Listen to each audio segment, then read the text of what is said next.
everyone has a hope and a dream for themselves and their future, but there's a lot around each of us that needs to happen that often doesn't in people's lives. Because of all the opportunities that were afforded to us, we also had an opportunity to help others in the world and really an obligation to. Companionship means a lot to homeless individuals who, often people don't even look at them on the street. That's why I say even serving a meal, just by being there and interacting and talking with people is helpful because homeless people are so marginalized.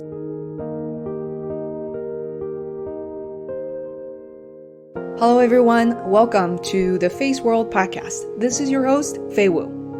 So easy enough, this is the podcast that reflects my life, the people I aspire to become.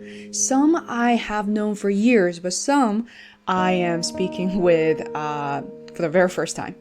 Very daunting task at first, but I think after 8 months of constant practice, releasing about one episode every week, I have gotten used to it. By that I mean I started to forgive myself for not asking the perfect questions, jump in at the right time always, but rather just go with the flow, flex as we go along in the conversation. Some of the questions that I love asking my guests are, what are some of the things you don't carry on the surface of yourself? Or what are some of the questions that you wish people to ask you but haven't yet?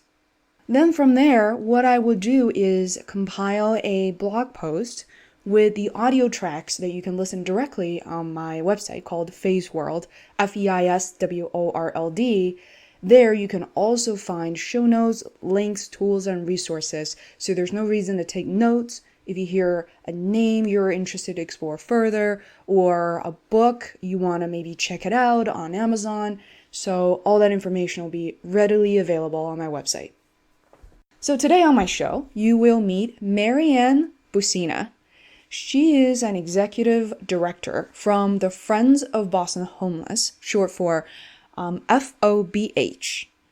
Did you know that Boston was what they call the pioneer in addressing homeless needs?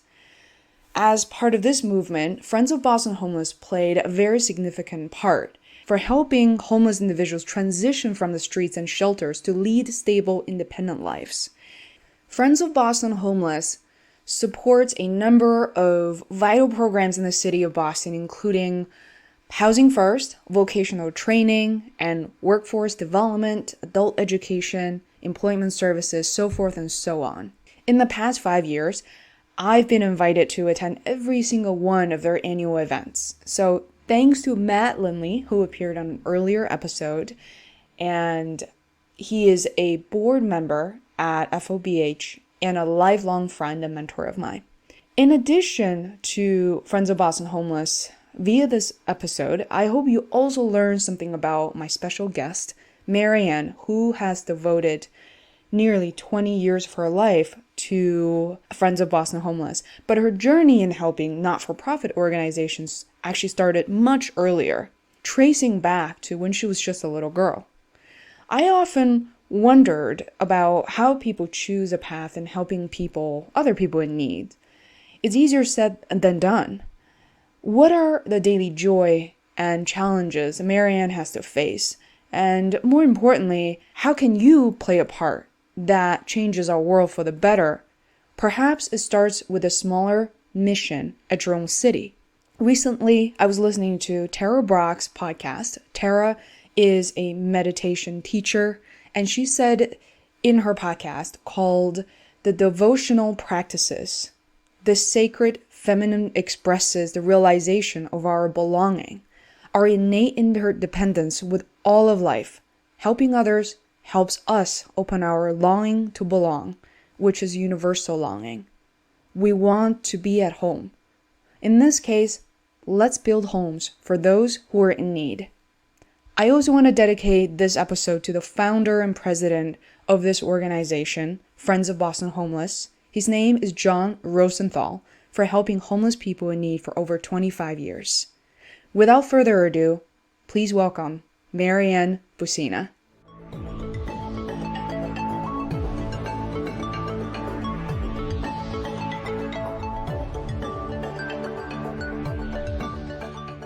I am so pleased to have you here. I've been feeling so excited about this interview to talk about Friends of Boston Homeless, an organization I feel like I should be more deeply involved in since 4 or 5 years ago. I've been going to the annual event for that many years.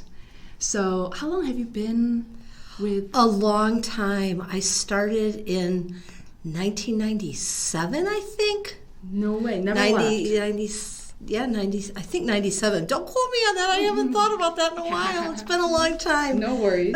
It was in the late 90s. So I started a long time ago. I was doing a whole bunch of international work, specifically in Latin America, specifically around neotropical conservation and sustainable development with NGOs there. And I was just kind of ready to focus on a local issue. My husband got a job in Boston, so we moved here, and I just decided, rather than keep doing the international stuff, it was time to think about something that was right in my community. I went out to Long Island, which is where all the programs were located at the time, and where Friends of Boston's Homeless Office was, because we work in partnership with them on a number of initiatives. And I just thought what they were doing to address the issue was, at that time, different than how it was kind of being dealt with. Boston was really a pioneer in some ways. I don't know if that's the best term, in addressing the issue of homelessness in a way that goes beyond, just sheltering people and meeting basic needs, but really giving them the tools that they need and the services and support they need to move beyond homelessness, or beyond shelter, as we call it. At that time, that was really innovative. And it was exciting, and you can't get more local than Boston's homeless. So it just seemed like a good fit. I still think it's so innovative today, and I'm so glad you're here, because I personally have been sharing stories based on what I've learned in brief moments, annual events. How many staff? It sounds like a whole lot. There's a lot of staff. Yeah, I don't know the exact number, but it's surely a couple of hundred. The Woods Mullen serves about 300 people every day, and what was Long Island and will now be 112 Southampton is about 450 in the emergency shelters, and then across the different transitional programs. There were a number of transitional houses out on Long Island. Through the job training program, it's about 800 people every day. Wow. So it's so interesting, because this is very conversational. This is already a lot more than I would learn on the website or at a 2-hour event. I'm intrigued by the fact that this is really a network, and not just an office building, like an individual entity, Friends of Boston Homeless, but you guys are very networked all around Massachusetts, it sounds like. Well, you know what though? It's not us. It's not Friends of Boston's Homeless actually is a 2-person staff. We work with, we partner, maybe the best way to explain is if you think of us like a PTO, like a parent teachers organization, it's similar to how, or Friends of the Public Library. So we're a unique public-private, we work in a unique public-private relationship with the City of Boston's Homeless Services Bureau. And they run pretty much all of the programs that we support, except, like I said, we have some housing programs for formerly homeless people in JP and Roxbury. But all those other programs, the emergency shelter, the vocational training, the workforce development, the adult education, the larger transitional housing programs are actually run by them. And what we do is, our role is to get the private sector engaged in this work. We really believe in it, obviously. We believe that it's important, like a parent teachers organization, right? They believe that the parents believe that school's vital to the community and to their lives. And so they go out and get other people in the community involved, and fundraising and volunteering and all those numbers of ways to work together on a solution to, in this case, the issue of homelessness, right? It takes people from all different backgrounds and expertise and different sectors to come together, private, public, government. to come together to solve a complex issue like homelessness. So we're that private sector piece. This is super helpful. And you've been referring to as, we, but I'm also very interested in your personal stories as well. That, just so you know, as part of my podcast, one of the things that I love is that as a woman, I'm able to communicate with other women and bring female guests on my show. And just so you know, it's really hard somehow in the podcasting world. It's hard to find women who want to, either represent themselves or their company or to speak up about something they feel truly passionate about. So, yeah, it's fascinating. Whereas, men just line up, like, no more men, no more. I mean, I really have to, every 3 to 4 people, I want to make sure there's one woman. And it's been a struggle for me. What I love most about, and correct me if I'm wrong, is you guys build a program so that people not only are sheltered, but they learn specific skills then they can actually use and then be part of the integration. Right. Well, that's the whole idea. If becoming homeless, I always say, is really it's the last thing on a whole bunch of things in somebody's life that did happen and shouldn't have, or didn't happen and should have. I mean, like, things that happen, like abuse and neglect, and things that didn't happen, like access to a good education, access to a strong support system, whether that's family or community support. Certainly a lot of that stems from poverty, but it's a whole bunch of things. And then, kind of one thing leads to another. In other words, if you ask a kid in school when they're in first grade, second grade, third grade, what do you want to be when you grow up? No one says, I want to be homeless and living on the streets, right?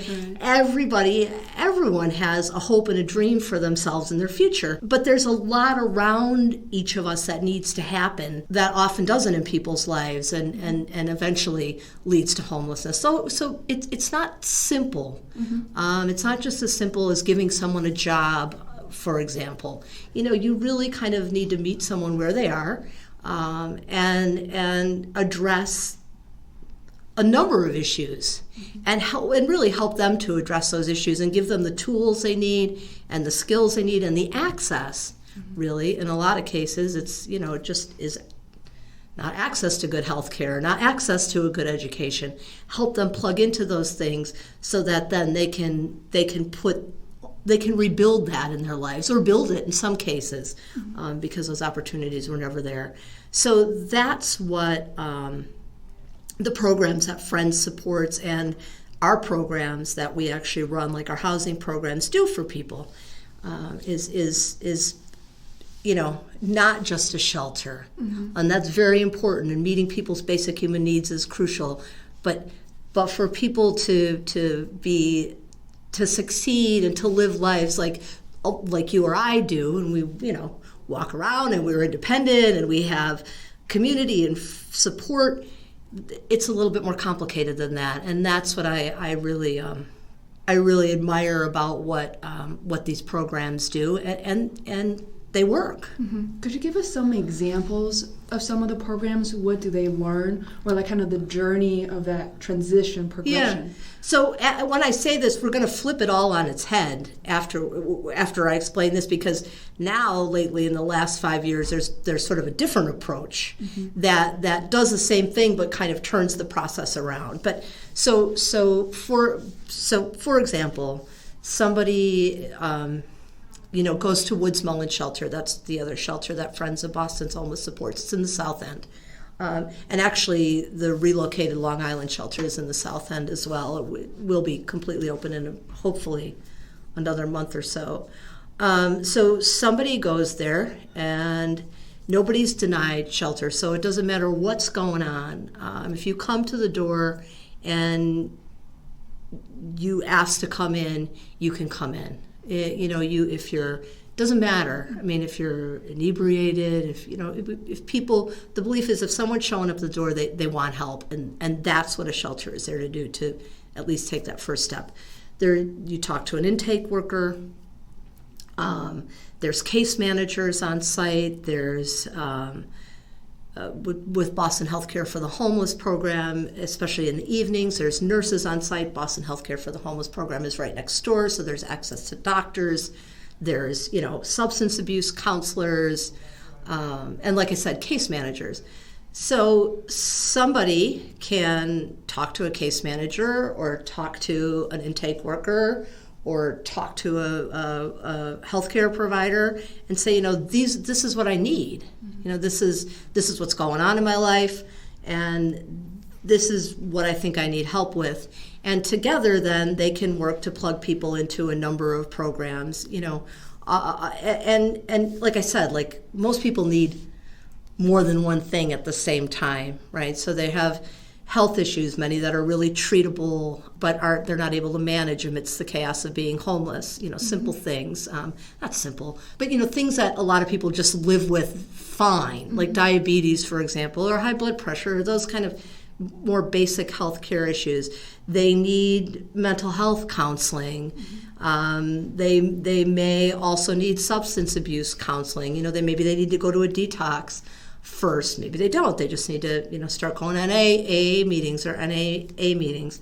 Some need job skills. They need work experience. They need work readiness. They need to build a resume. Some had jobs and lost them and need to kind of get back into that. And some people really never had gainful employment and needs to be able to compete with everyone else. And that requires skills and experience. And they need access to education. So there's an adult education program that helps people get ready. They need to take their GED, or they have a high school diploma, have been long out of school, are ready to go back and need help filling out applications to go to, one of the local colleges here, community colleges. So again, I guess what I'm trying to say is there's a lot of things and there's a lot of ways to plug in. And that first step really is when somebody goes to the emergency shelter. There's people there, staff there that can help them plug into those services and those supports that they need to then kind of begin that process. Yeah, so I'm interested in your almost like childhood stories. Like, what is that I have a feeling that there's a seed that's been planted there for a long time for you to be intrigued and fascinated by what you do, and so do I come up? Yeah, well, it really is it's really a lifetime of this. So my father, and he came, his first generation, south side of Chicago, 10 siblings. Wow. A mom and dad in I think it was a 3-bedroom. I think it was only a 3-bedroom on the south side of Chicago.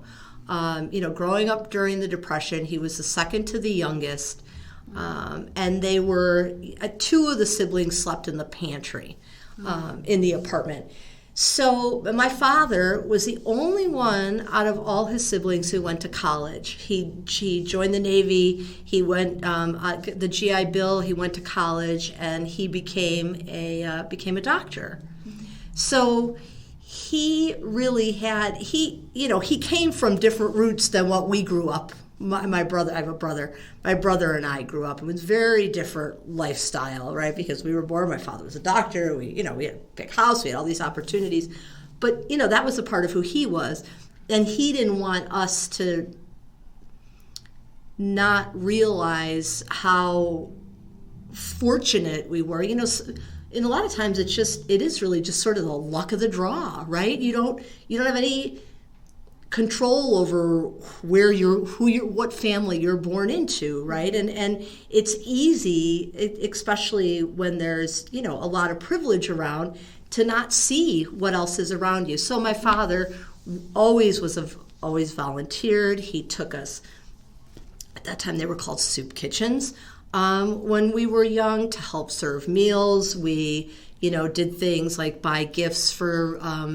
children whose families couldn't buy holiday gifts for them, for example. So he really instilled that in us, and wanted us to realize that, in some ways we were just lucky. And that because of that, and because of all the opportunities that were afforded to us, we also had an opportunity to help others in the world, and really an obligation to to do more than just think beyond ourselves. I'm not really. It's easy to be selfish when you're insulated and kind of. I didn't want for anything growing up, right? There was nothing. I never wanted for food. I never wanted for anything. I had a good education. I had a family that was intact and supportive. So I didn't lack any emotional support I needed, nor did I lack any like the basic things. And in fact, if I wanted a new coat, I got a new coat. Like it wasn't an issue. I think, it kind of makes sense that this is where I am and this is what I did really for a career, even though it wasn't what I studied in college. I studied microbiology and environmental toxicology. Oh wow! and thought I do research, and I did for a while, and then I realized I would have to get a PhD to really do the kind of research I wanted to do. Mm-hmm. And I was 23 years old. I'm like, I don't want to do that. Mm-hmm. At the time, and was doing some volunteer work with the Nature Conservancy and. Really liked their program in Latin America that they were just starting at the time in the late 80s, and how they addressed trying to do conservation, but how you have to, especially in the developing world, combine that with sustainable development. You can't just go to farmers and say, hey, there's a really rare Phoenix fox that lives here, and don't cut the trees down. The farm's like, are you kidding me? Like, what?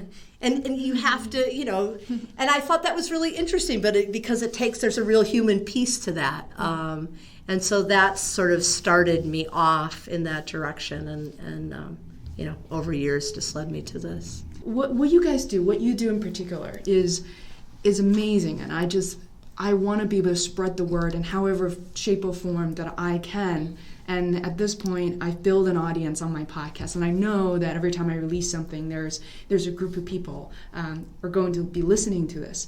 And I feel like there's always that, to me, like there's a little bit of misconception.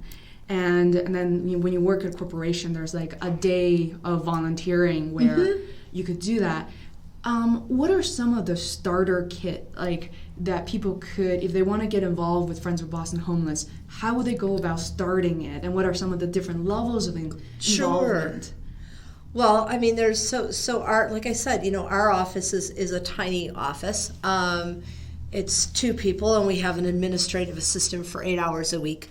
And we also have a couple of ongoing volunteers that come in. One of our volunteers came in today, who help us with a number of things. So that's certainly one way to start. I mean, that's not hands-on and kind of directly working with homeless individuals, but it's rewarding. They help with things. We have someone who's helping us with social media. I mean, it's fun to talk about this and come up with ways that engage other people. We have volunteers that help with really basic stuff like data entry, but that's important, and there's people that love that. I mean, that help people that help us with some grant writing, that kind of thing. So help us around our events. You mentioned Beyond Shelter, which was just 2 weeks ago. That's a big event with 700 people attending. We have volunteers that do everything from serve on committees, on the event committee, to help get prizes and help get corporate sponsors and think about planning and sort of talk about big picture stuff. Today, have volunteers that help set up and help run it the night of. We also do a golf tournament. So those are fun too, and ways to, and those are kind of nice one-off opportunities. And then the programs that we support have a number of opportunities for people and for groups to engage. So, starting with doing something like serving a meal at the emergency shelters. It's meaningful, you talk with the individuals, the shelters love the help, the companionship means a lot to homeless individuals who, often people don't even look at them on the street. So that's a nice opportunity. Sometimes groups will combine, and one person can come and serve too, but it's kind of it's better with a group. There's a workforce development and Project Lighthouse, which is the education and employment resources program.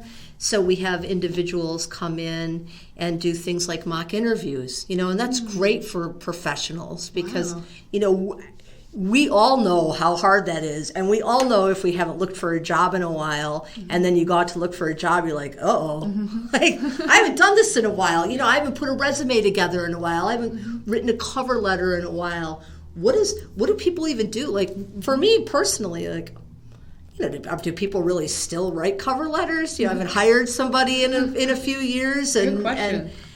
How does that work? So that's where, expertise, everybody needs that, like I said. So we have people that are graduating the workforce the vocational training. They need all that help. There's one-on-one. There's people that will come in and teach, a small group to talk about that, to talk, HR people can come in and talk about, what's a work environment like if you're going to go work.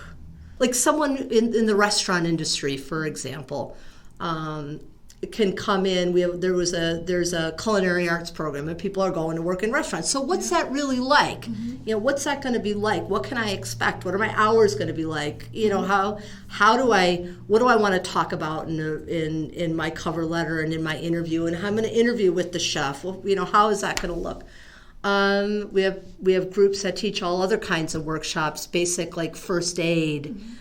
For example, a group from BU, their EMT program comes in every couple of months and teaches things like that, personal health care and kind of, basic first aid stuff as people are moving into their own homes, and they give them first aid kits. And, it's really endless. I mean, we have some people, a group that's going to come in. It's going to start shortly at one of the programs that's just been recited from Long Island and do yoga with a men's group. Wow. For 6 weeks of teach yoga and meditation. So really, it's really only limited. We have a woman that last year taught a group of women knitting and crocheting, and she brought all, yarn, and she just really basic stuff. So it's kind of only limited by people's imagination. I mean, just, homeless individuals are just like the rest of us. We all crave knowledge, right? We all want to better ourselves in a number of ways, spiritually, intellectually, professionally, in our relationships. We just have easier access to be able to gain those skills. So, whether it's through the programs or through volunteers, anything someone can think of pretty much and said, I have this skill, I want to come teach it to people. There's people that are interested in learning that. Not only access, I feel like we feel so righteous we feel like we have the right to access things that are in front of us, Right. And even for us, honestly, sometimes you work for a big corporation, you're like, I'm an associate and this is a vice president. I feel like I don't have the rights to speak up, or my ideas are less important and less intriguing. Right. I think for homeless individuals, and that barrier is so significant. Right. Oh, definitely. And I think a nice thing, amongst other things that are very positive around volunteering, is that piece of it is just, that's why I say even serving a meal, just by being there and interacting and talking with people is helpful, because homeless people are so marginalized. And so, you work down here in Downtown Crossing, so I'm sure you see many, many homeless people every day. Hundreds of people walk by. Yes. And don't even acknowledge them, and don't even look them in the eye. Right. So, any time those interactions happen, just like the rest of us, not being ignored, right, helps kind of your psyche. I don't, you know what I'm trying to say? So right, there's this very tangible piece of volunteering and kind of measurable. Oh, I taught 10 people how to knit, or I taught, I tutored 5 people and they all got jobs, but there's this other piece that you just explained, but I think a lot of us don't even think of, that is all built up around us, that and has been most of our lives, but still creeps its little head out every once in a while, and so you just magnify that, and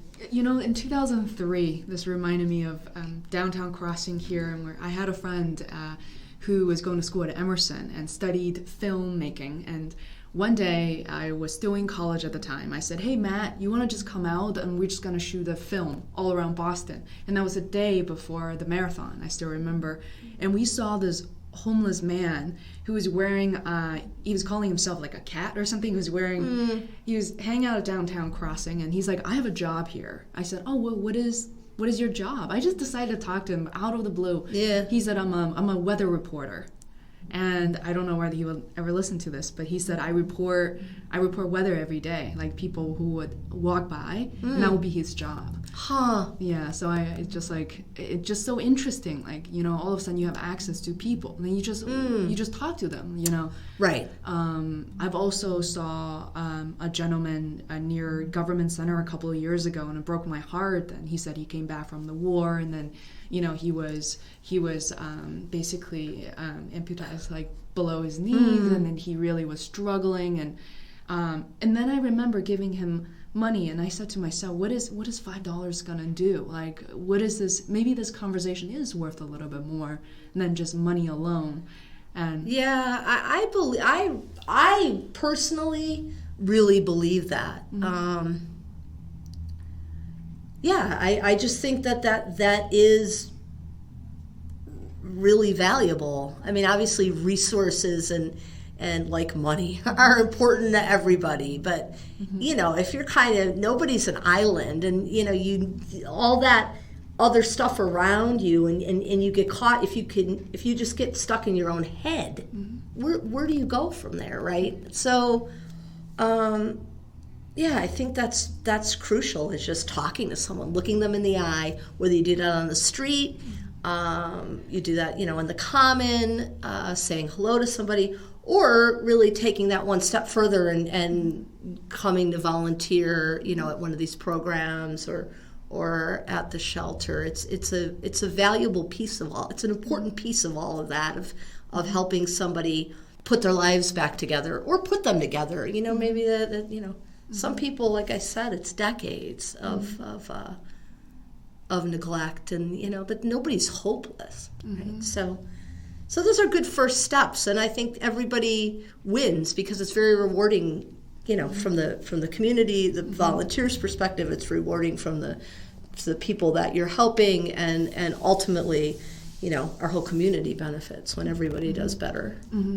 I want to dive in a little bit deeper, as I was thinking that sometimes for me or for my friends, as you walk down, say, downtown Boston, in the morning, 8:30, 9 o'clock, and I feel like there are almost two, not to categorize them, but there are like two types of homeless people. One is looking very lonely, barely speaking up with a sign, versus some people maybe walking and appear to be under, sort of drug influence, that sometimes, people like us walking to work, and I have to admit that some part of me feels nervous in approaching or making eye contact. Yeah, of course. So how do we make that judgment call, and how do we overcome that fear? Oh, I don't, that's a tough, I don't know. I don't really know how to answer that. I think some of it's just instinct, and I also think being a woman it's a different perspective when you're walking by yourself early in the morning somewhere, and I don't often. I have a pit bull, so I feel a little bit different, but she's older now, and just walking by myself in the park in JP, and some man is just walking by, you're just more alert, and okay, I don't know what they could be in a suit, and so that's kind of tough to answer, because I'm cautious just by the fact that I'm a woman, I'm more cautious, especially with men. Kind of no matter what they're doing, if it's just me and that person on a street. So you just have to not be judgmental, but use your judgment, right? And what you feel comfortable saying or not saying to somebody. Yeah, I mean, I think it's definitely it's a tough and tricky question, and you know, there are the same number of, I think there's some homeless men and women that we see regularly here in downtown. Yeah, I do see people. I mean, there's financial district, there's downtown, there are a lot of agencies around, and I see people stopping by and having the chat with them. I see people buying them coffee, sandwiches for lunch, and then it warms my heart that people do stop by and making sure that they're okay and then they're cared for. So I guess it's a segue into one of my questions is as a young girl, when your first memory of approaching someone who's homeless versus when you see them now, like what is the same and what's different? Well, my very first memory is being in New York City when I don't know how old I was, maybe 6 or something, and I wasn't keeping up with my parents, and my dad was yelling at me for not keeping up because I don't know, I was looking at stuff, and a guy came up to me and asked me for some change, and you know, that kind of stereotypical what we think of, you know, oh no, some crazy guy and a lot of facial hair and old and overcoat. So that was my first experience, and that scared me. But then I think the more impactful experience was also in New York City at Grand Central Station, and a woman came up. It was really crowded, and a woman came up to me and asked me for change, and I had seen her 10 minutes or so before, and she was clearly, I think, high on heroin, kind of nodding, and she came up and she asked me for some money, and I knew, you know, and she said, I have kids, you know, and part of me knew that there was, well, of course I knew something else was going on, but I was like, but who am I to judge? I gave her money. Like, I was just like, whatever, she clearly needs it. And I just gave her what, I don't know what I had, $10 or something, $5 that I had. And that kind of, I don't know why that was so memorable. Yeah, it was the first time where I just was like, you know what, well, I have no business judging this person's situation. I, in fact, don't even know what's going on in their life. I made assumptions. I was probably right, but maybe not. But she asked for something, and I had it. So she needed it for whatever. And maybe she did or she didn't have kids, but I didn't know. And how am I, say, she's lying, so no to you. I don't. It just really struck me. But you know what? It's what struck me more than that.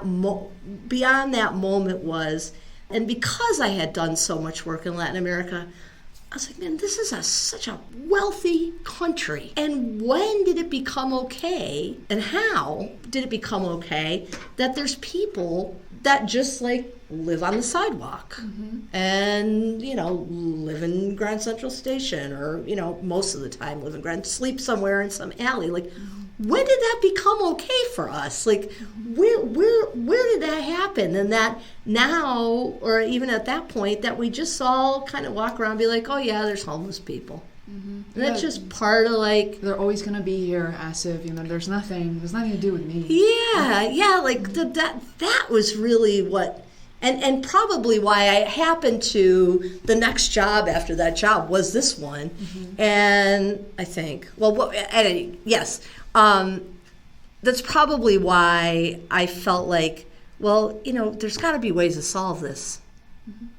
It just is impossible that it can't be solved with the resources this country has and we all have and the knowledge and the access we have. So I don't know. I don't even know where I'm going with that, but it was, I don't know. This is the most interesting stuff. It's like people sometimes find, it's like my mom told me yesterday that she was trying to walk around Boston College and completely got lost there and walk into their cafeteria. And I told her, it's important for people to get lost once in a while, like get lost in your own thoughts. I think that's really interesting, like what you just said, you know. Good. I hope I said something, because I don't even know. I don't know where it went there, but I never really kind of thought of all those things together before. But I'm certain that there is a connection that led me to where I am now, that put me, the way I responded the way I did then, and sort of led to where I am now. Yeah. And it is making me think about, and especially what we're doing now around this whole Housing First initiative. Yeah. It doesn't change the fact that, or the question I still have is, why is this okay? Yeah. So you raised a really interesting question. I always wondered, how could anybody homeless get through the Boston winter? You know, that has always been my biggest concern. Yeah, people do. Mm-hmm. I mean, they do. You know, there were people on the coldest nights, and this was a brutal winter, that did not come in. And there's a lot of reasons people don't come in. They don't like they don't feel safe in the shelter. A lot of times, with especially women, they feel more vulnerable in the shelter than they do outside. Oh, wow. They are actively using drugs or alcohol, and you can't, in the shelter, but you can, if you're outside in the park or wherever. I mean, there's all kinds of reasons. A lot of times, again, it's just some pretty complex mental health issues and fear and real and imagined. People don't come in, so they won't. I mean, and a lot of people, what they'll do is they'll use the emergency room, not only for any of their healthcare needs, but for respite if the weather gets too cold. They'd rather go there than go to an emergency shelter for all those, those reasons, and probably more that there's rules that people don't want to follow. I was just thinking that if there's an opportunity ever for me to speak with a client and maybe conduct a podcast with a client. Oh, yeah. I see there are a lot of videos that you produced. I watched 2 of them. One was actually in person, a gentleman in his maybe mid-40s at one of the annual event 4 or 5 years ago. And this most recent one last month was a video, and you just can't help tearing up. Like, you just find yourself unexpectedly emotional. And a gentleman who was sitting in a house saying, my kids can now visit me. Arlie, we just made that video. Yeah. Yes, I was going to talk about that. So he's a Housing First. He's a Housing First recipient. So let me just, because I don't know how we are on time, but I really want to talk about this because I think it's awesome, and it changes everything, especially for that population, that tough, chronic, long-term homeless population. It turns the whole idea of transitioning and a continuum of care model on its head, and says, no, what if you just house somebody first? And it's amazing to me that it took all of us so long to get to that idea, but somebody did somewhere, probably like a decade or so ago, and started implementing it in other cities. Boston's been doing it for about 6 years now. Some other cities like New York have been doing it longer. What if you just house somebody first and then get them the supports they need while housed? And the idea being is that homelessness is chaotic, right? If you don't know, you think in front of, what you see is your hand in front of your nose. Where am I going to sleep tonight? How am I going to be warm? Where am I going to eat? The idea of anything beyond that is impossible to think about. If you've got healthcare and mental health care issues, where do you put your medication? Right. How do you remember to take it, even if you have somewhere to put it? It's just a chaotic life. So once you house somebody, all that chaos disappears from their lives because they've got a house and they've got a place where there are, of course, some rules, but it's not like you have to do this, and 20 other things in order to have this place to live. It's like just come here. Here's a place to live. We're going to put you in this place to live. And there'll be intensive supportive services. A case manager will see you, a crisis intervention worker will see you. We'll talk about the health issues. We'll talk about the mental health issues. We'll get you benefits that you didn't even maybe know you were eligible for. Veterans benefits and, SSI and all these other benefits. We'll get you a healthcare provider and a mental health care provider. And what do you know? People are like, you fix the roots and not just the symptoms. You give them the roots. Right. Yeah. And, because nobody, and here's the thing, so these programs, in Boston alone, I mean, there's cities that have been doing this longer. I just read an article in Houston, actually, a group from Houston just spoke in Boston. In 3 years through Housing First, they reduced their street homelessness population by 53%. Wow. Like that's so fast, and they have a much bigger chronic homeless population than Boston does. Boston, in 6 years, has helped over 600 people, Housing First, placed over 600 people in housing, 608 to be exact, and 90% of those people remain housed and have not returned to homelessness, proving that no one thinks homelessness is a good gig, right? Right. I mean,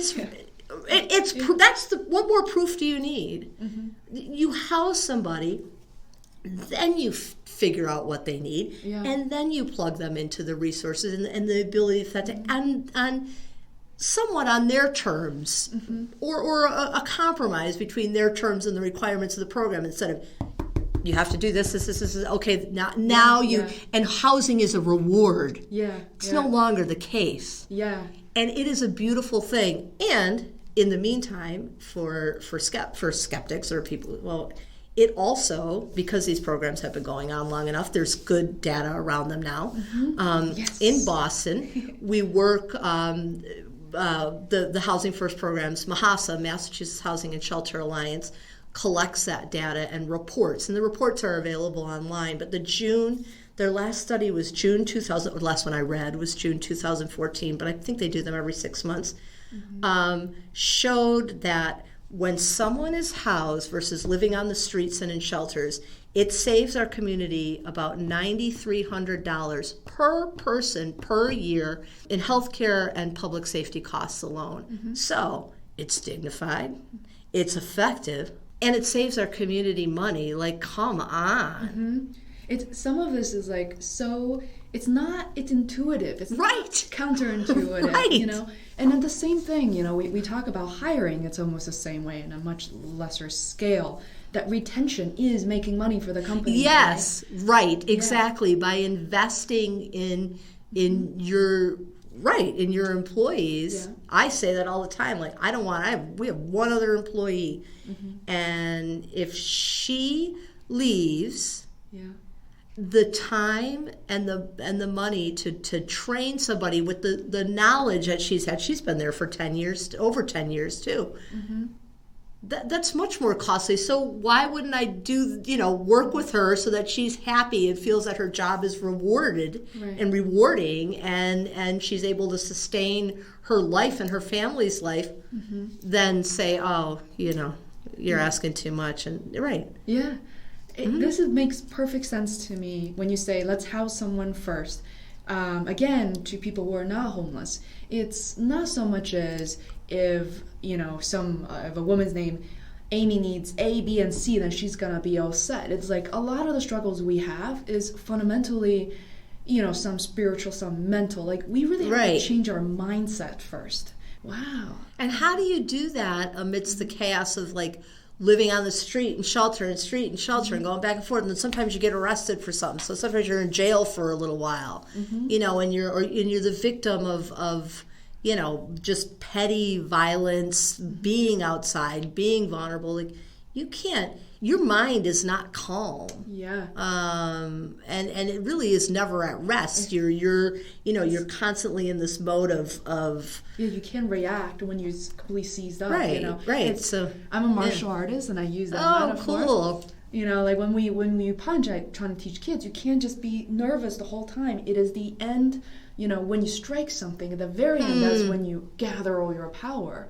If you're tense all the time, just like a homeless person, if you're thinking about what you have to do on a daily basis, right? Where's my medication? Where are all the resources? Then you cannot react, you know, and right. Yeah. So. Yeah, it is. That is a good analogy. It's so true, and it's amazing to me, and I have to include myself in this because I've been working in this area for a long time. That none of us ever thought of it for so long. Mm-hmm.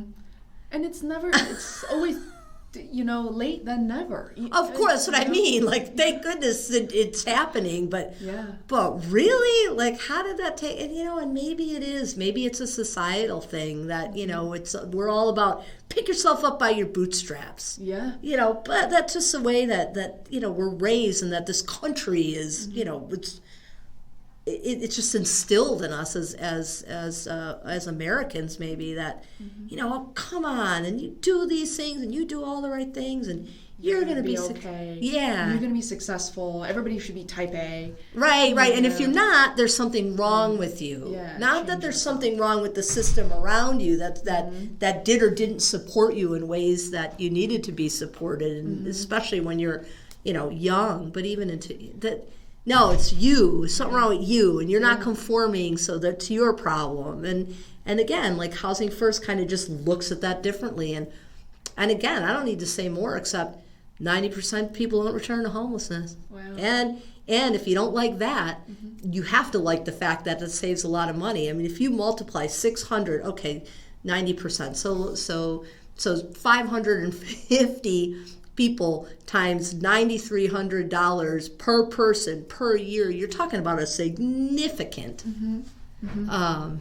economic benefit to that as well. Who wouldn't want to do that? And then I remember at the event that you mentioned that Boston is Friends of Boston Homeless. It has like this record high, a model, you know, you create a business model basically, and that is so meaningful that other states, other cities can copy from. And I'm thinking beyond just United States. Homeless is, you know, epidemic basically everywhere in the world. South America, China, India. There's got to be some of the part of the system that can be replicated. Well, you know, I would think so. I think the one piece of all this and this idea of Housing First for it to work, and I thought about it specifically coming into Downtown Crossing today, is there has to be housing stock, because you have to have the places for people to move into in order to house them first, right? And I think that's it's challenging in a wealthy city like Boston, and in a city that's just expanding. I mean, Downtown Crossing, what it looks like now, what it looked like 20. I've been here for 20 years. Yeah, you wouldn't even know it was the same place. And I think, well, look at all these luxury, fancy restaurants and luxury condos and apartments. Where is that piece? Like, if you don't create that for people who can afford them on their own, and if you don't make that room for everybody else, you have a problem, right? And Housing First can't succeed ultimately if there's not access to availability of affordable housing. So if that's challenging for different reasons in the United States than it is maybe in other countries, although probably it's a part of everything. You know, you have to for that model to really work long term and on a large scale. You know, we need to also be at the same time advocating for permanent for affordable housing, and you know, these programs work with landlords and private landlords. There's Section 8 based housing to put people into, so that they, you know, they can start that process. So I think it can happen in other places, but that needs to be a part of the premise. Yeah. This is so cool, and I want my listeners to kind of just sit on a lot of these ideas, actions you've taken, and really think about it. You know, I think awareness is still key for a lot of the people.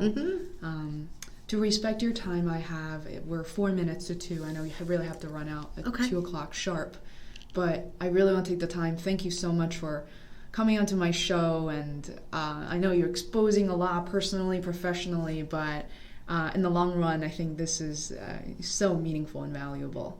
Thank you. Thanks for having me. I was so much more nervous than I needed to be. Not at all. Audio only, so.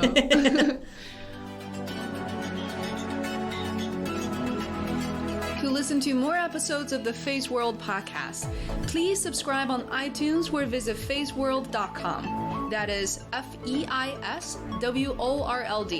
where you can find show notes, links, other tools, and resources. You can also follow me on Twitter at Feisworld. Until next time, thanks for listening.